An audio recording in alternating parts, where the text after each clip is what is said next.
ونستعينه ونستغفره ونؤمن به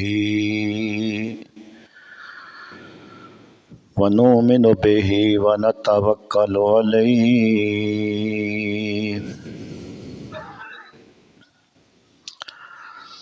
ونعوذ بالله من شرور أنفسنا ومن سيئات أعمالنا من يهده الله فلا مضل له ومن يضلله فلا هادي له ونشهد أن لا إله إلا الله وحده لا شريك له ونشهد أن سيدنا وسندنا وحبيبنا وحبيب ربنا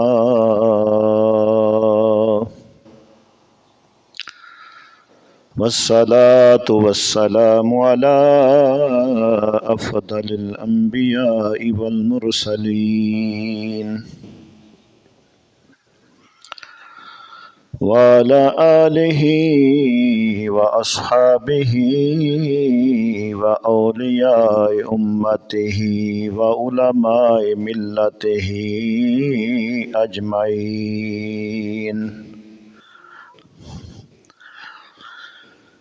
أما بعد فأعوذ بالله من الشيطان الرجيم بسم الله الرحمن الرحيم وما أرسلنا من رسول إلا ليطاع بإذن الله ولو أنهم إذ ظلموا أنفسهم جاءوك فاستغفروا الله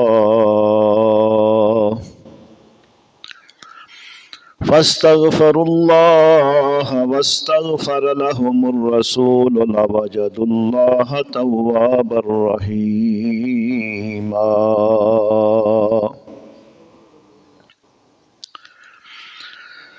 إن الله وملائكته يصلون على النبي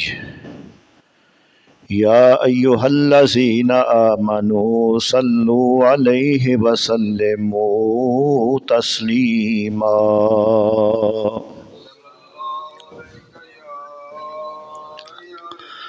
تھوڑا ایکو تھوڑا دبداؤ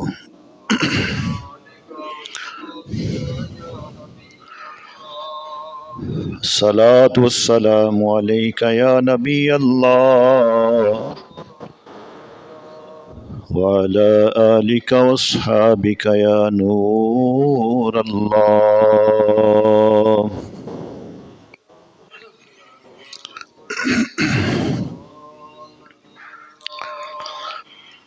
سرور کہوں کہ مالکو مولا کہوں تجھے سرور کہوں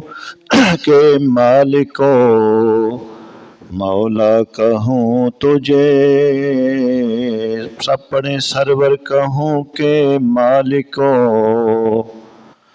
مولا کہوں تجھے باغ خلیل کا گلے زیبا کہوں تجھے باغ خلیل کا گلے زیبا کہوں تجھے تیرے تو وصف عیب تناہی سے ہے بری حیراں ہوں میرے شاہ کیا کہوں تجھے حیراں ہوں میرے شاہ کیا کہوں تجھے سب پڑھو سرور کہوں کہ مالکو سرور کہوں کہ مالکو مولا کہوں تجھے باغ خلیل کا گل گلے زیبا کہوں تجھے باغ خلیل کا گلے پس رضا نے ختم سخن اس پہ کر دیا خالق کا بندہ خلق کا آقا کہوں تجھے خالق کا بندہ خلق کا آقا کہوں تجھے سرور کہوں کہ مالک مولا کہوں تجھے باغ خلیل کا گلے۔ اللہ کریم دی حمد، تاجدار کائنات، فخر موجودات، نور مجسم، شفیع معظم، احمد مجتبی جناب محمد مصطفیٰ صلی اللہ علیہ وآلہ وسلم کی بارگاہ عالیہ میں ہدیہ درود و سلام پیش کرنے کے بعد اللہ کریم کی بارگاہ میں التجا ہے، مولا کریم حق بیان کرنے کی، سب کو سمجھ کر عمل کرنے کی توفیق عطا فرما، اور یا اللہ پاک ان بزرگوں کی، نوجوانوں کی حاضری کو قبول فرما کے سب کے لیے ذریعہ نجات بنا۔ اللہ سبحانہ و تعالی نے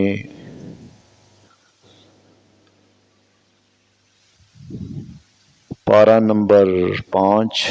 آیت نمبر 46 اس میں اپنے نبی کی شان و عظمت کو بیان فرمایا۔ فرمایا وما ارسلنا من رسول، اور ہم نے کوئی رسول نہیں بھیجا الا لیطاع باذن اللہ، مگر اس لیے کہ اللہ کے حکم سے اس کی اطاعت کی جائے۔ وَلَوْ أَنَّهُمْ إِذ ظَّلَمُوا أَنفُسَهُمْ، ٹھیک ہے جی، وَلَوْ أَنَّهُمْ إِذ ظَّلَمُوا أَنفُسَهُمْ، اگر جب وہ اپنی جانوں پر ظلم کر بیٹھے تھے، جاؤک، تو اے حبیب تمہاری بارگاہ میں حاضر ہو جاتے، فاستغفر اللہ، پھر اللہ سے معافی مانگتے، واستغفر لہم الرسول، اور رسول بھی ان کی مغفرت کی دعا فرماتے، لوجد اللہ توابا الرحیما، تو ضرور اللہ کو بہت توبہ قبول کرنے والا مہربان پائیں۔ رسول دعا کرتے تو پھر اللہ کو بہت توبہ قبول کرنے والا مہربان پاتے۔ اور ہم نے کوئی رسول نہیں بھیجا مگر اس لیے کہ اللہ کے حکم سے اس کی اطاعت کی جائے، اور اگر جب وہ اپنی جانوں پر ظلم کر بیٹھے تھے تو اے حبیب تمہاری بارگاہ میں حاضر ہو جاتے، پھر اللہ سے معافی مانگتے، اور رسول بھی ان کی مغفرت کی دعا فرماتے، تو پھر ضرور اللہ کو بہت توبہ قبول کرنے والا مہربان پاتے۔ یہاں نہ رسولوں کی تشریف آوری کا مقصد بیان کیا گیا کہ رسول کس مقصد کے لیے میں نے بھیجے ہیں۔ اللہ تعالیٰ رسولوں کو بھیجتا ہی اس لیے ہے کہ اللہ کے حکم سے ان کی اطاعت کی جائے، ان کی فرما برداری کی جائے۔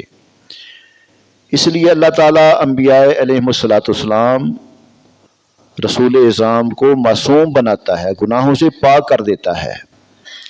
کیونکہ اگر انبیاء علیہم السلام خود گناہوں کے مرتکب ہوں گے تو دوسرے ان کی اطاعت و اتباع کیا کریں گے؟ رسول کی اطاعت اس لیے ضروری ہے کہ اللہ تعالیٰ کی اطاعت کا طریقہ ہی رسول کی اطاعت کرنا ہے۔ اس سے ہٹ کر اگر اطاعت الہی کا کوئی دوسرا طریقہ نہیں، لہذا جو رسول کی اطاعت کا انکار کرے گا وہ کافر ہوگا، اگرچہ ساری زندگی سر پر قرآن اٹھا کر پھرتا رہے۔ وَلَوْ أَنَّهُمْ إِذ ظَّلَمُوا أَنفُسَهُمْ، اگر جب وہ اپنی جانوں پر ظلم کر بیٹھے تھے۔ اب اس کی طرف توجہ فرمانا، آیت کے اس حصے میں اگرچہ ایک خاص واقعے کے اعتبار سے کلام فرمایا گیا، البتہ اس میں موجود حکم عام ہے اور قیامت تک آنے والے مسلمانوں کو سرور دو جہاں صلی اللہ علیہ وسلم کی بارگاہ میں حاضر ہو کر شفاعت کرنے کا طریقہ بتایا گیا ہے۔ ارشاد فرمایا کہ اگر یہ لوگ اپنی جانوں پر ظلم کر بیٹھیں تو اے حبیب آپ کی بارگاہ میں آ جائے۔ یہ کون کہہ رہا ہے؟ اللہ کہہ رہا ہے کہ یہ بارگاہ رب کریم کی بارگاہ ہے، یہاں کی رضا اللہ کی رضا ہے اور یہاں کی حاضری رب کی حاضری ہے، یہاں کی حاضری رب کریم کی بارگاہ کی حاضری۔ یہاں آئیں اور اپنے گناہوں کی معافی طلب کرنے کے ساتھ حبیب رب العالمین صلی اللہ علیہ وسلم کی بارگاہ میں شفاعت کے لیے عرض کریں اور نبی پاک صلی اللہ علیہ وسلم کے لیے ان کے لیے سفارش کر دیں تو ان لوگوں پر اللہ تعالیٰ کی رحمت و مغفرت کی بارشیں برسنا شروع ہو جائیں گی، اور اس پاک بارگاہ میں آ کر یہ خود بھی گناہوں سے پاک ہو جائیں گے۔ اعلیٰ حضرت ننا فرماتے ہیں بندوں کو حکم ہے کہ یعنی نبی پاک صلی اللہ علیہ وسلم کی بارگاہ میں حاضر ہو کر توبہ استغفار کریں۔ اللہ تعالیٰ تو ہر جگہ سنتا ہے، اس کا علم، اس کا سمع یعنی سننا، اس کا شہود یعنی دیکھنا سب جگہ ایک جیسا ہے۔ اعلیٰ حضرت اسی تشریف فرما رہے ہیں، مگر حکم یہی فرمایا کہ میری طرف توجہ چاہو تو میرے محبوب کے حضور حاضر ہو جاؤ۔ فرمایا وَلَوْ أَنَّهُمْ إِذْ ظَلَمُوا أَنفُسَهُمْ جَاءُوكَ، اگر وہ جو اپنی جانوں پر ظلم کریں تیرے پاس حاضر ہو کر خدا سے بخشش چاہیں، فَاسْتَغْفَرُ اللَّهَ، اے میرے حبیب تیرے پاس آ کر خدا سے بخشش چاہیں، وَاسْتَغْفَرَ لَهُمُ الرَّسُولُ، رسول ان کی مغفرت مانگیں، لَوَجَدُوا اللَّهَ تَوَّابًا رَحِيمًا،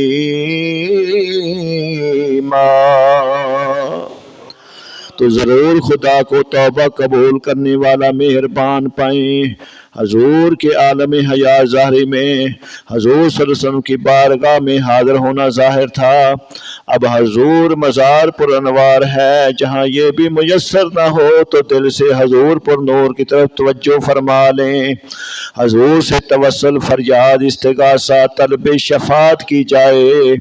حضور صلی اللہ علیہ وآلہ وسلم بھی ہر مسلمان کے گھر میں جلوہ فرما ہے۔ مولانا علی قاری رحمت اللہ تعالی علیہ شفا شریف میں فرماتے ہیں روح النبی حاضرۃ فی بیوت اہل الاسلام، توجہ کرنا، نبی کریم صلی اللہ علیہ وسلم ہر مسلمان کے گھر میں جلوہ فرما ہے۔ جو مزار انوار پہ نہیں نہ حاضر ہو سکتا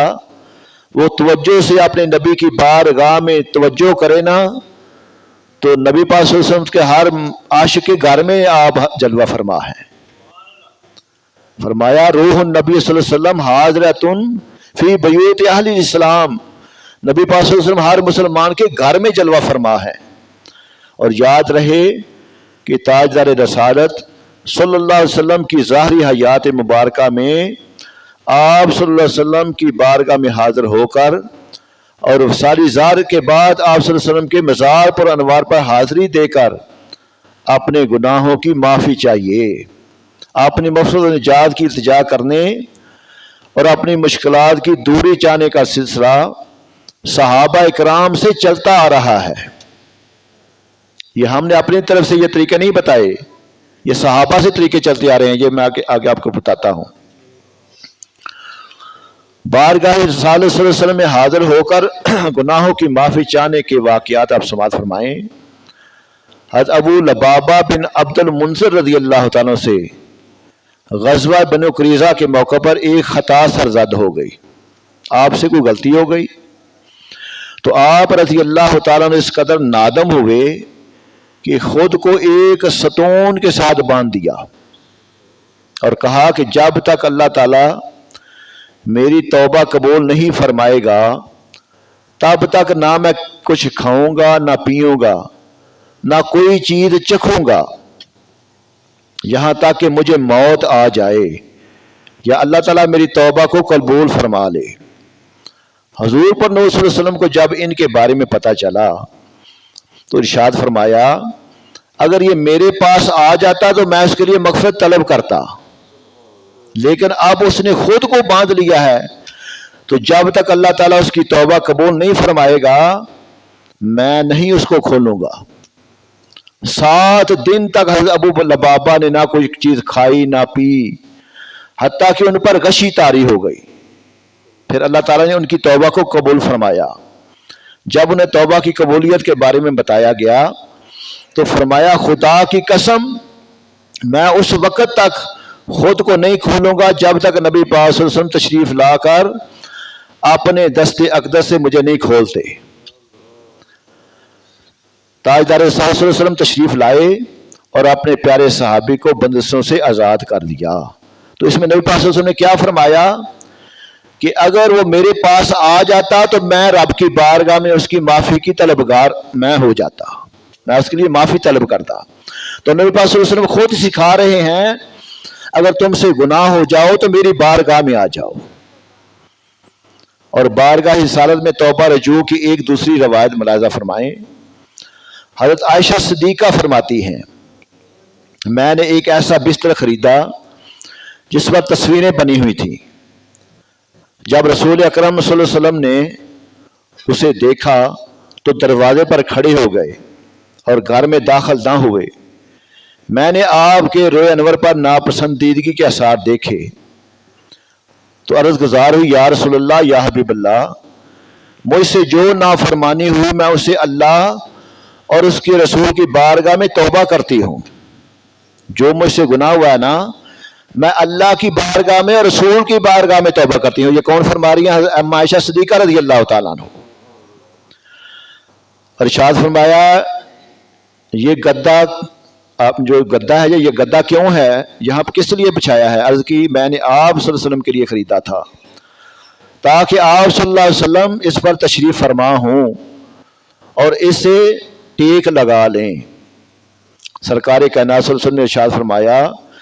ان تصویروں کو بنانے والے قیامت کے دن عذاب دیے جائیں گے تو ان سے کہا جائے گا جو تم نے بنایا ان کو زندہ کرو۔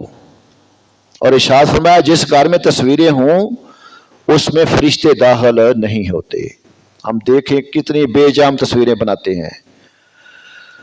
حضرت سبحان رضی اللہ تعالیٰ فرماتے ہیں کہ 40 صحابہ اکرام جن میں حضرت ابوبکر صدیق حضرت عمر فاروق رضی اللہ تعالیٰ عنہما بھی تھے جمع ہو کر نہ جبر و قدر میں بحث کرنے لگے تو روح الامین حضرت جبریل علیہ السلام نبی پاک صلی اللہ علیہ وسلم کے دربار میں حاضر ہوئے۔ عرض کی یا رسول اللہ یا حبیب اللہ